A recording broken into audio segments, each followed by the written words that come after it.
एक घर में 5 लोग रहते थे। मम्मी और पापा, अंकल और आंटी। अंकल पटना गए हुए थे क्योंकि वह बिजनेस करते हैं।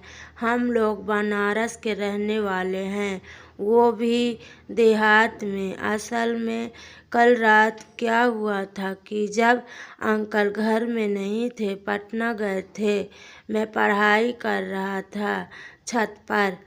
आंटी भी वहीं आ गई। इतने में ही कुछ देर में लाइट चली गई और लाइट बहुत देर तक नहीं आई। रात के 10 बज गए थे।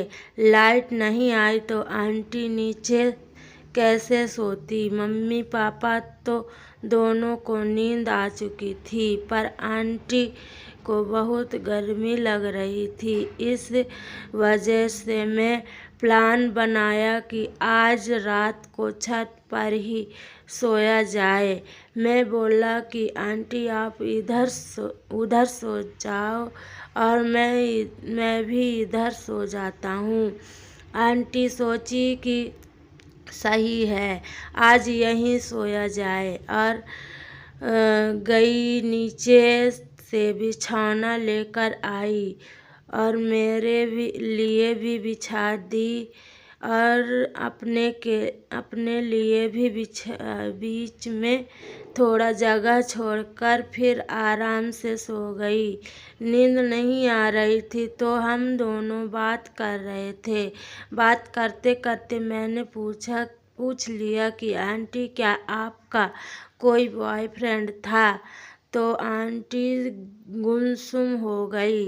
अब आंटी भी मुझसे पूछी कि तुम्हारी कोई गर्लफ्रेंड है?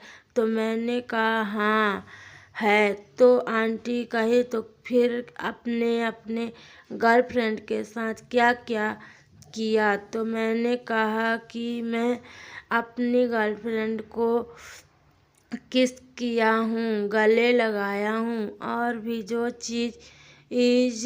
चीज़ें होती हैं वो सब किया हूँ।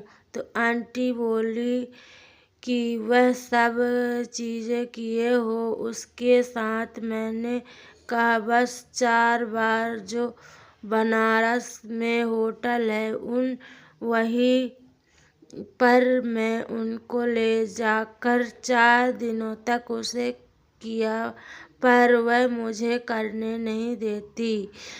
आंटी बोली कि क्यों नहीं देती है? मैंने कहा कि वह अभी कम उम्र की है, उसको डर लगता है। आंटी बोली आपके अंकल तो मुझे रोज चाहते हैं।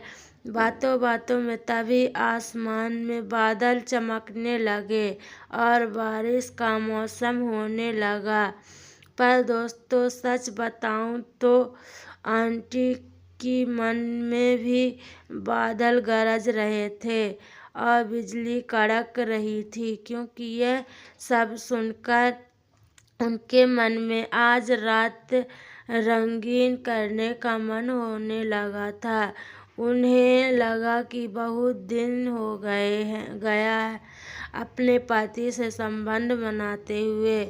तभी बारिश आ गई और मैंने कहने लगा चलो आंटी नीचे। तो बोली नीचे जाकर क्या होगा, कितना अच्छा हवा चल रहा है, बारिश भी आ गई है, थोड़ा भीग लेते हैं, उसके बाद नीचे चलेंगे। तभी बारिश जोर जोर से होने लगी और आंटी भीगने लगी। वह भी मुझे साथ ही भिगाने लगे।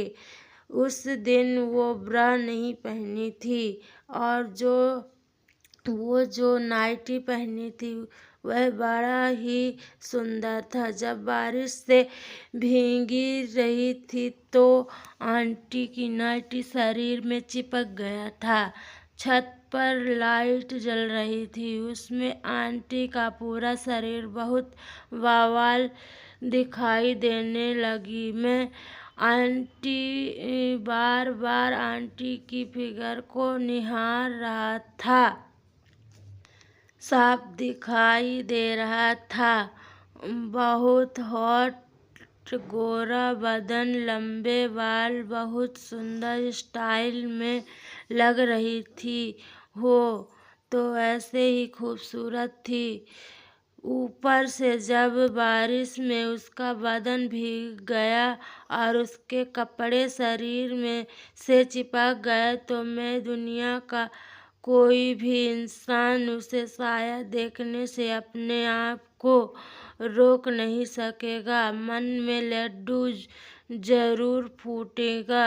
मेरा भी हाल वही था कि आंटी को बार बार घूर घूर के देख रहा था।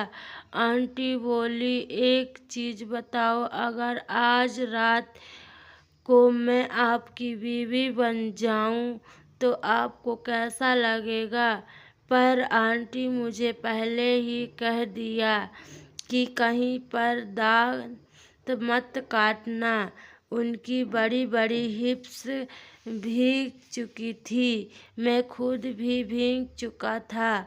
उनके होठों को पी रहे थे, काट रहे थे, चूम रहे थे। दोस्तों, वह बेकाबू हो गई थी, क्योंकि शायद वह काफी देर तक अपने आप को जबरदस्त जिप्स को निहारते निहारते अब आंटी बदहोश बाहर हो गई थी। आंटी को तुरंत मैं पानी में ही पटक दिया, क्योंकि छत पर थोड़ा पानी भी जमा हो गया था। उसके बाद आंटी के नाइटी को ऊपर कर दिया, नाइटी को ऊपर से निकाल दी बाहर। अब वो पूरी तरह से नंगी हो चुकी थी। अंदर पहले ही कुछ नहीं पहनी हुई थी। वो तो एक बरमूडा पहनी थी, जो दोनों ने तुरंत खोल दिया। उनके दोनों अंगों को अलग अलग किया, बीच में अपना डंडा निकाला, फिर हम दोनों प्यार में डूब गए। दोस्तों, आप लोगों ये कहानी अच्छी लगी हो तो चैनल को सब्सक्राइब कीजिए प्लीज़।